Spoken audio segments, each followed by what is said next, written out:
현직 검사가 이런 말을 했습니다. 1%도 되지 않는 정치 사건을 막겠다고 99%의 민생 사건을 빼앗아 버리면 결국 피해는 일반 서민들이 보게 된다라는 얘기까지 했는데 그 목소리를 저희가 직접 들려드리겠습니다.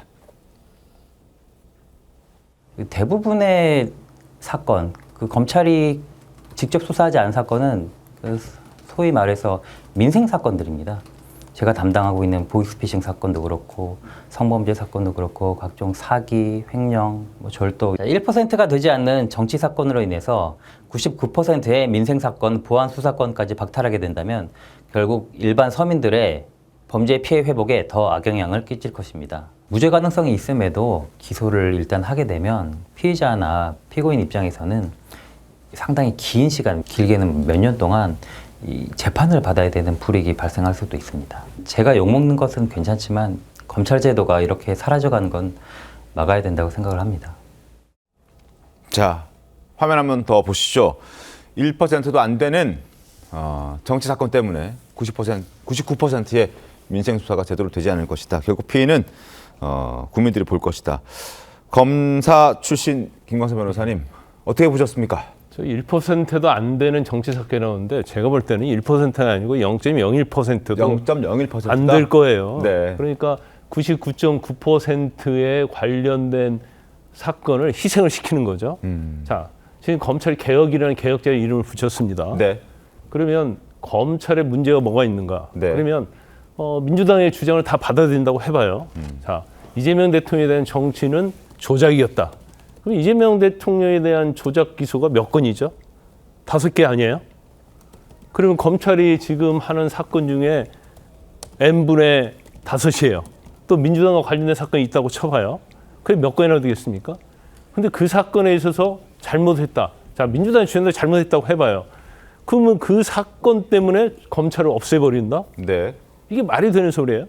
더군다나 검찰 자체가 지금 70년 이상 존재했던 검찰이거든요. 네. 그래서 뭐 정치에 있어서는 굉장히 부정적인 요소도 있지만 국민을 위해서 한 일은 또 엄청난 일이 많고 그다음에 또 중요한 것 중에 하나 이제 전문 수사권이거든요. 네. 지금 대한민국에서 검찰만큼이나 수사할 수 있는 능력과 자질을 갖춘 기관이 없습니다. 검찰청 폐지하면 이제까지 70년 동안 축적해놓은 수사 관련 전문성이 사라져버리는 거예요. 네. 그러니까 다 이런 건 사라져도 좋고 또 국민들이 검찰의 수사 보안 수사 요건을 없애버려서 국민들이 불편하고 억울하고 그런 일 당해도 상관없이 단지 자기들과 관련된 정치적 몇 사건 때문에 그런 감정 때문에 검찰을 없애버리겠다. 그래놓고 거기다는 뒤에다는 이제 검찰 개혁이라는 말로 포장을 해놓은 거죠. 근데 본질적인 측면을 봐야죠. 정치 사건을 조작하고 그런다고 한다면 그걸 방지할 수 있는 사법적인 시스템을 만들어야지. 네. 그거 있으니까 너희들 없애버려? 이게 초과상관 빈대 한 마리 있다고 초과상관 불태우는 거 똑같은 거라고 저는 봐요. 그래서 이제 무소불위의 권력과 입법과 행정 권력을 가지고 있으니까 이걸 이제 막을 수 있는 방법이 없죠. 그렇지만 이제 정도껏 해야 한다는 거고 아마 민주당도 다 대부분은 검찰의 보안 수사권 자체에 대해서는 인정을 하려는 생각을 갖고는 있을 거예요. 네. 근데 워낙 강성 지지층들이 저렇게 강하게 하니까 네. 그걸 얘기하면 개혁의 적이 돼버리거든요. 그래서 말을 못하고 있는 것이다. 저는 그렇게 봅니다. 알겠습니다. 조경 변호사님 어떻게 보셨습니까? 그 말씀하신 대로 간판은 내리는 건 맞지만 검찰이 본연의 공소 제기, 공소 유지 기능으로 정상화시킨다 이렇게 보면 됩니다. 78년 전에 검찰의 역사가 시작될 때도 네. 한시적인 것을 예정하고 만들었던 제도인 것이지 이렇게 수사와 기소를 사실상 전권을 행사하는 조직으로 영구히 제도한 것은 아니었습니다. 네. 더군다나 민주화 이후에는 경찰에서 검찰로 실제 권력이 넘어가면서 정치에 관여하고 실제 정치권을 뛰어넘는 권한을 행사함으로써 뭐 여러 가지 부작용을 만들었던 거 아닙니까? 그리고 사건이 뭐 정치 사건 1%, 0. 몇 프로 말씀하시는데 지금도 대부분의 사건은 다 경찰이 하지 않습니까? 물론 그걸 보완하기 위해서 보안 수사냐 이제 보안 수사 요구냐를 통해서 경찰의 면적 수사를 어떻게 통제할 수 있는 수단은 어떻게 동원할 것이냐는 앞으로 이제 과제로 남아 있습니다. 네네. 중수청 설치, 공소청 설치법에 그 내용을 어떻게 담을지에 대해서는 이제 추가 논의 과제가 남아 있는 것이고요.